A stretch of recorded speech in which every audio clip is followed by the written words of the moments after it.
बिस्मिल्लाहिर्रहमानिर्रहीम। अस्सलाम वालेकुम स्टूडेंट, कैसे हैं? सब खैरियत से, तबीयत से ठीक? उम्मीद है सब खैरियत से होंगे। अच्छा बेटा, आखिरी चैप्टर हमारा चल रहा था फिज़िक्स का 11। तो आज हमने करनी है इंटरनल एनर्जी।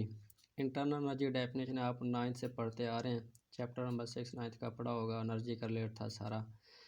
तो इंटरनल एनर्जी डेफिनेशन बहुत इजी के the sum of all form of energy associate with atom and molecule of a body या मैटर, यानी किसी भी बॉडी के अंदर उसके अंदर तमाम एनर्जी जो उसके पार्टिकल या एटम से एसोसिएट हो रही है उसका सम लेना, तो वो क्या कहलाती है? Internal energy. तो मैं ये ब्रीफली लेक्चर दे रहा हूँ, आप डिटेल में इसके स्कॉलर से पढ़ लीजिएगा बेटा, सारी चीज़ें यही होगी। तो तकरीबन मैं सब कुछ बता देता हूँ, ये पॉइंट्स में होता है, आप डिटेल इसकी स्कॉलर से देख लिया करें।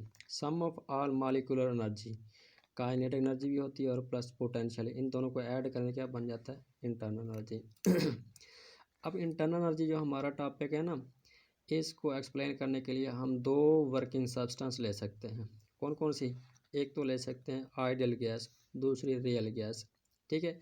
अब आइडियल गैस में जो इंटरनल एनर्जी है वो कैसे चेंज होगी, कैसे प्रोड्यूस होती है? सिर्फ एक चीज़ से, ट्रांसलेशनल काइनेटिक एनर्जी से इंटरनल एनर्जी इंक्रीज हो जाती है। कब होती है? जब हम इसको टेम्परेचर देते हैं, हीट अप करते हैं। इसको आइडियल गैस को सिर्फ ट्रांसलेशनल काइनेटिक एनर्जी इंक्रीज होती है, तो मतलब ये इंटरनल एनर्जी हम ले लेते हैं एज इंटरनल एनर्जी।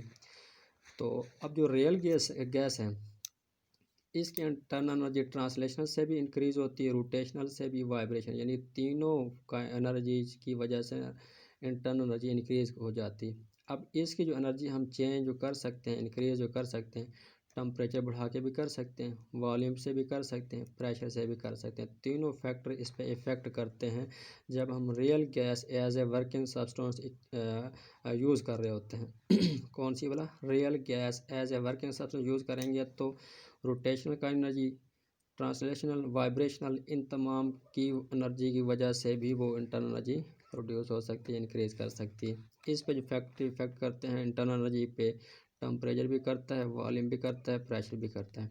जबकि जब हम आइडियल गैस ले रहे होंगे, सिर्फ ट्रांसलेशन का एनर्जी होगी और अकेला फैक्टर टेम्परेचर ही इफेक्ट कर रहा होता है। दोबारा देखें, इंटरनल एनर्जी क्या है? The sum of all molecular energy associate with atom and molecule of a substance is called internal energy. Internal energy is equal to kinetic energy plus potential energy. Internal energy को बड़ा denote करते हैं del you से, ये भी याद रखिएगा। आगे इसका स्टेट फंक्शन देखें। Only depend upon initial and final state, यानी कि जो इंटरनल एनर्जी है ना बेटा, सिर्फ दो स्टेट पे डिपेंड करती है, इनिशियल और फाइनल। मतलब किसी चीज़ को आप हीट अप करते हैं ना, उसकी इंटरनल एनर्जी इंक्रीज़ कर जाएगी, जब उसको ठंडा करो इंटरनल एनर्जी डिक्रीज़ कर जाती है।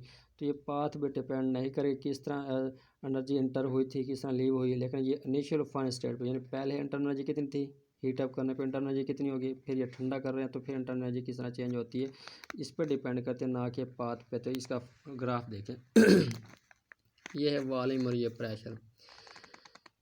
बेटा देखें, वॉल्यूम बढ़ाया तो ये इंटरनल एनर्जी इनिशियल स्टेट है, फाइनल पे पहुंची। ठीक है। जब प्रेशर बढ़ाया तो फाइनल पहुंची, कुछ वॉल्यूम भी चेंज हुआ। जब हम इसको ठंडा करेंगे तो ये फिर इस पाथ पे इधर इनिशियल स्टेट पे आ जाती है। ठीक है। ये इंटरनल एनर्जी यूँ बढ़ रही है, इधर ये कम हो रही है। देखें, अगर ये पाथ पे डिपेंड करते ना, फिर या तो बेरो स्टेट जा सकती थी या फिर इसी रास्ते पे जाती और इसी पे वापस आती। ठीक है। अब इसमें इंटरनल एनर्जी पाथ पे डिपेंड नहीं कर रही, जाने का रास्ता और है, वापस आने का रास्ता और है, तो इसी को हम कहते हैं इंटरनल एनर्जी पाथ पे डिपेंड नहीं करते, सिर्फ इनिशियल स्टेट और फाइनल स्टेट पे डिपेंड करते हैं। ये मैं ग्राफ दिखाया कि अगर हम ये एनर्जी ट्रांसमिट करते हैं, पाथ पे डिपेंड नहीं करेंगे, सिर्फ फाइनल स्टेट और इनिशियल, पाथ चाहे जो मर्जी है। ठीक है। चलें आगे, इसी के साथ शॉर्ट क्वेश्चन टॉपिक है हीट एंड वर्क, इनमें क्या फ़र्क है? हीट बेटा फॉर्म ऑफ एनर्जी होती है। ठीक है। दोनों वर्क क्या है? ये पोजीशन मूवमेंट है, यानी कि किसी भी चीज़ की मूवमेंट या किसी की पोजीशन चेंज करते हैं ना, फोर्स लगा के, उससे में क्या होता है? वर्क प्रोड्यूस हो जाता है, वर्क होता है। दोनों का यूनिट क्या होता है? जॉल। अब ये जो हीट है ये स्पेसिफिक होती है, लेटेंट इस पे इफेक्ट होते हैं, ये इसका हम डिस्कस करते हैं। अब हीट को रिप्रेजेंट करते हैं क्यू से, क्यू क्या इसकी रिप्रेजेंटेशन है। अब वर्क की तरफ आते हैं, ये पोजीशन मूवमेंट है बेटा। ठीक है। तो अब इसमें देखें, लेट्स सपोज हम ये आइडियल गैस यूज़ करें, ये हमारे पास आइडियल गैस है, हमने इस पे लगाई फोर्स, इस पिस्टन को मूव कराया, इधर तक लेगा, ये देखें ये पिस्टन मूव करके इधर तक आ गया, ये फासला कितना कवर किया, डेल वाई, ठीक है। तो अब देखें वर्क होता है एफ डॉट डी, ये जो फोर्स है, फोर्स हम लेंगे प्रेशर वाले फार्मूले, क्योंकि इधर प्रेशर ही यूज हो रहा है चैप्टर 11 में। प्रेशर होता है फोर्स और एरिया, एरिया जाकर मल्टीप्लाई हो जाएगा, पी ए इज इक्वल क्या आ जाएगा, एफ। तो हम इधर पुट कर दें, अब ये पी ए आ गया। डिस्प्लेसमेंट इसने इधर से कितना कवर किया, डेल वाई, वाई के डायरेक्शन में। तो अब ए और डेल वाई को एक साथ लिख लो। ए और डेल वाई जो है ना ये बेटा चेंज इन वॉल्यूम बराबर होता है। ये कैसे, देखो बेटा, वॉल्यूम होता है length multiply width multiply height volume, यानी लंबाई चौड़ाई ऊंचाई बराबर क्या होता है वॉल्यूम। लंबाई और चौड़ाई आ गया एरिया, हाइट जो है इसकी डेल वाई आ गई। तो देखो ए डेल वाई किसके बराबर, डेल वी के बराबर आ जाएगा। तो मतलब एरिया और थर्ड साइड प्रोडक्ट क्या होता है, वॉल्यूम बराबर होता है। तो वर्क क्या आ गया, प्रेशर और चेंज इन वॉल्यूम। तो इसको definition work is equal pressure into change in volume. देखो प्रेशर बढ़ाया नीचे से या किसी डायरेक्शन, वॉल्यूम चेंज हो गया इसका। देखो ना पहले वॉल्यूम कम था, अब क्या हो गया, वॉल्यूम ज़्यादा, ये सारा टोटल वॉल्यूम हो गया। इससे हम कहते हैं क्या, वर्क। अब कुछ इसके कन्वेंशंस हैं कि वर्क हीट एनर्जी वगैरह पॉजिटिव कब होती है, नेगेटिव कब होती है। पहले इंटरनल एनर्जी देखें। लेट्स सपोज इन तीनों में ना हम ये ऐसे एक सिस्टम ले रहे हैं, यानी कि गैस है या कुछ भी है। जब इसकी इंटरनल एनर्जी इंक्रीज़ होगी ना, हम कहेंगे इंटरनल एनर्जी है पॉजिटिव। बेटा सिस्टम इंटरनल एनर्जी डिक्रीज़ होगी ना, हम कहेंगे इंटरनल एनर्जी क्या है, नेगेटिव। ये ऑब्जेक्टिव में आता है, ये सिस्टम है। जब हम बेटा इसको हीट देते हैं, इंटरनल एनर्जी इंक्रीज़ करेगी, तो हम कहेंगे क्या, इंटरनल एनर्जी पॉजिटिव है। जब हम इसको ठंडा करेंगे, हीट रेडिएट होगी, इंटरनल एनर्जी क्या होगी इसकी, कम होगी, तो हम इंटरनल एनर्जी क्या कहते हैं, नेगेटिव हो गए। अब आ जाते हैं हीट सिस्टम, वही जब सिस्टम में हीट इंटर होगी तो पॉजिटिव, जब सिस्टम से हीट लीव करेगी तो नेगेटिव। यानी यूँ समझो हमारे पास ये बेकर है, गैस है, जब हम इसको हीट अप करेंगे, हीट इंटर हो रही है सिस्टम में, तो क्या होगी, पॉजिटिव। जब हम ये मोमबत्ती हटा दें, इस डब्बे को फ्रिज में रखते हैं, हीट इसमें से रिलीज़ होगी तो हीट बाहर जा रही है, तो क्या होगी, नेगेटिव। अब आ जाते हैं वर्क पे। वर्क सिस्टम पे होगा तो नेगेटिव, सिस्टम की वजह से इन्वायरमेंट पे होगा तो पॉजिटिव हो जाएगा। ये देखें, अगर हमारे पास ये बेकर है, हम इसको हीट अप करते हैं, यह पिस्टन एक्सपैंड होता है, इन्वायरमेंट पे वर्क होगा तो पॉजिटिव होगा।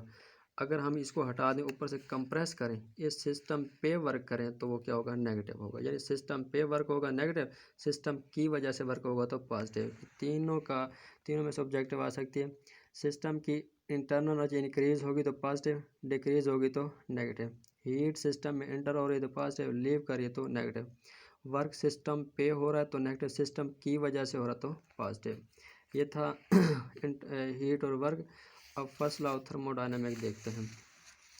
फर्स्ट लॉ ऑफ थर्मोडायनामिक बेटा इसकी जो डेफिनेशन है ये है कि किसी सिस्टम में जब हम हीट ऐड करते हैं ना, उसकी इंटरनल एनर्जी चेंज होती है और प्लस क्या होता है, वर्क डन होता है, ठीक है। किसी भी सिस्टम में आप हीट ऐड करो तो क्या होगा, change in internal energy plus work done. तो ये देखें हमारे पास सिस्टम है, हम ये हीट इसमें ऐड कर रहे हैं।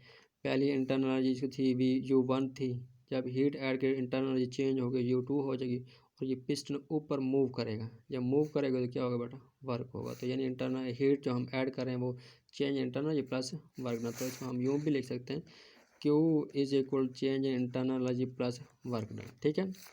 अच्छा, अब इसकी एक बात याद रखें, जब हम हीट ऐड करेंगे ना, इसका टेम्परेचर बढ़ेगा, इस सिस्टम का टेम्परेचर बढ़ने से प्रेशर बढ़ जाता है, जब प्रेशर बढ़ेगा तो वर्क होगा।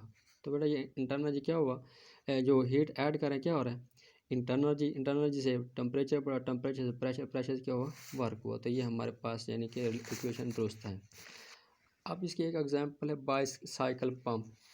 बाईसाइकिल पंप जब हम इधर रैपिडली कंप्रेस करते हैं ना, ये एयर के मॉलिक्यूल कंप्रेस होते हैं, जब कंप्रेशन होती है ना रैपिडली, हीट पैदा होती है, जिसकी रीडिंग ये थर्मोकपल से हमें रीडिंग मिलती है। ये हमने मिली वोल्ट मीटर लगाया था, जो EMF और वोल्टेज फ्यू वोल्ट में, यानी कि बहुत कम वैल्यू हमें रीडिंग कर दे देते हैं। तो यानी ये क्या है बेटा, फर्स्ट यानी कि जब हम कंप्रेशन किया, हीट इंटर वो हुआ ना, सॉरी कंप्रेशन, हीट चेंज होती, इंटरनल जो बढ़ती है, इंटरनल से क्या होता है, वर्क होता है, वो वोल्ट मीटर क्या करता है, शो कर देता है, हमें वो रीडिंग मिल जाती है, ठीक है।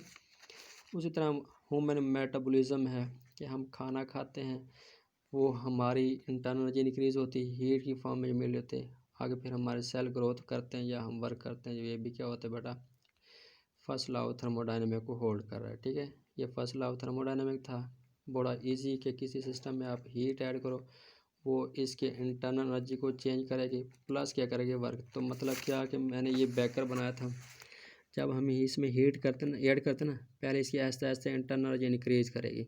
जब इंटरनल एनर्जी इंक्रीज कर लेते फिर ये क्या करेगी, वर्क करना शुरू कर देगी। और क्या है भाई, इस पिस्टन ऊपर मूव करना शुरू कर देगी। तो बेटा फिर हम जो एनर्जी है हीट जो ऐड कर रहे हैं, चेंज इंटरनल प्लस वर्क कह सकते हैं।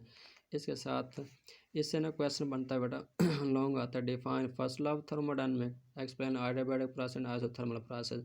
आइडियाबैटिक और आइसोथर्मल प्रोसेस कल इंशाल्लाह डिस्कस करेंगे। ओके, खुदा हाफिज़।